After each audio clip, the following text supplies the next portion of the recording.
Hello అందరికీ welcome back to Naseema's world. నేను మీ నసీమాని. ఈరోజు మన కిచెన్లో రెసిపీ వచ్చేసి పోహా ఫింగర్స్. ఈ పోహా ఫింగర్స్ని చాలా సింపుల్గా, చాలా క్రిస్పీగా, చాలా టేస్టీగా ఎలా ప్రిపేర్ చేసుకోవాలనేది ఇప్పుడు మన వీడియోలో చూద్దాం రండి. ముందుగా ఒక మిక్సింగ్ బౌల్ని తీసుకోండి. దానిలోకి 1 కప్ వరకు అటుకుల్ని వేసుకోండి. దీనిలోకి వాటర్ని వేసుకొని ఈ అటుకుల్ని 2 సార్లు శుభ్రంగా క్లీన్ చేసుకొని తీసుకోండి. ఇక్కడ అటుకులు అనేవి నేను చిన్న సైజులో ఉన్నవి తీసుకున్నానండి. మీకు కావాలనుకుంటే పెద్ద సైజులో ఉన్న అటుకులను కూడా తీసుకొని ప్రిపేర్ చేసుకోవచ్చండి. ఇలా 2 సార్లు వాష్ చేసుకున్న తర్వాత దీనిపై నుంచి 2 స్పూన్స్ వరకు వాటర్ని వేసుకొని మూత పెట్టేసి ఈ అటుకుల్ని కనీసం హాఫ్ అన్ అవర్ పాటైనా బాగా నాననివ్వండి. అటుకులు అనేవి నానేలోగా మిక్సీ జార్ని తీసుకొని దానిలోకి 2 పచ్చిమిర్చి, కొద్దిగా కొత్తిమీరని, అలాగే చిన్న టొమాటోని సన్న ముక్కలుగా కట్ చేసుకొని వేసుకోండి. అలాగే 3 వెల్లుల్లి రెబ్బల్ని కూడా వేసుకొని మూత పెట్టేసి ఇలా మెత్తటి పేస్ట్ లాగా గ్రైండ్ చేసుకోండి. ఈ పోహా ఫింగర్స్లో పచ్చిమిర్చి అనేవి డైరెక్ట్గా వేస్తే చిన్నపిల్లలు తినేటప్పుడు ఇబ్బంది పడతారు కాబట్టి ఈ విధంగా మిక్సీ వేసుకొని మెత్తగా గ్రైండ్ చేసుకొని తీసుకోండి. చూడండి, హాఫ్ అన్ అవర్ తర్వాత మనకి అటుకులు అనేవి ఇలా చక్కగా నానిపోయాయి కాబట్టి ఇప్పుడు వీటిని చేతితోటి బాగా నలపండి. ఈ విధంగా చేతితోటి ఒక 5 నుంచి 10 నిమిషాల పాటు ఈ విధంగా బాగా మెదపండి. ఆల్రెడీ అటుకులు అనేవి సాఫ్ట్గా నానిపోయాయి కాబట్టి ఈ విధంగా లైట్గా ప్రెస్ చేస్తే సరిపోతుందండి. ఈ విధంగా సాఫ్ట్గా మెదిపిన తర్వాత ఇప్పుడు దీనిలోకి మనం ముందుగా గ్రైండ్ చేసి ఉంచుకున్న పచ్చిమిర్చి పేస్ట్ ఏదైతే ఉందో ఆ పేస్ట్ని వేసుకోండి. మీరు తినే కారాన్ని బట్టి పేస్ట్ని ఇక్కడ చూసి వేసుకోండి.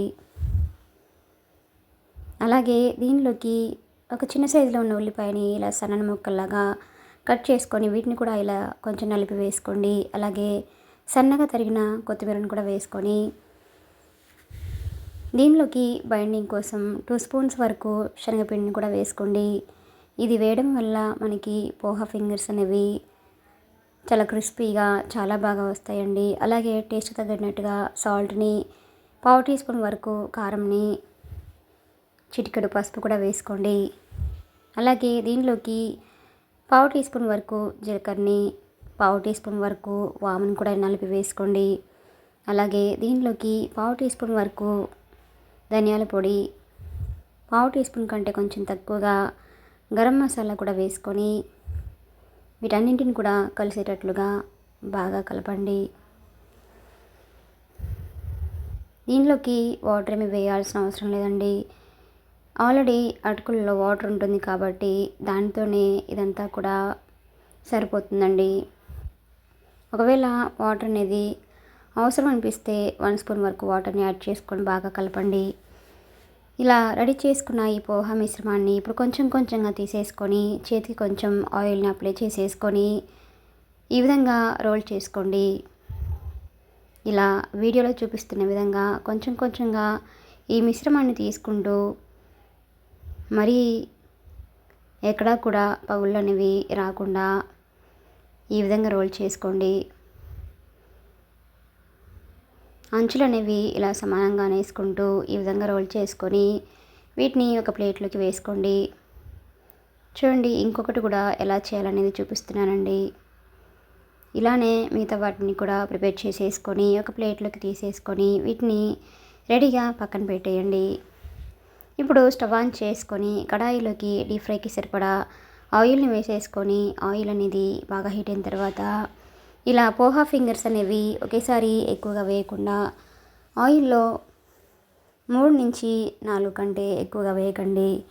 ఇవి ఫింగర్స్ అనేవి పెద్దగా ఉంటాయి కాబట్టి ఇలా కొంచెం కొంచెంగా వేసుకుంటూ వీటిని అటు ఇటు టర్న్ చేసుకుంటూ 2 వైపులా కూడా మీడియం ఫ్లేమ్లో ఉంచేసి బాగా ఫ్రై చేయండి.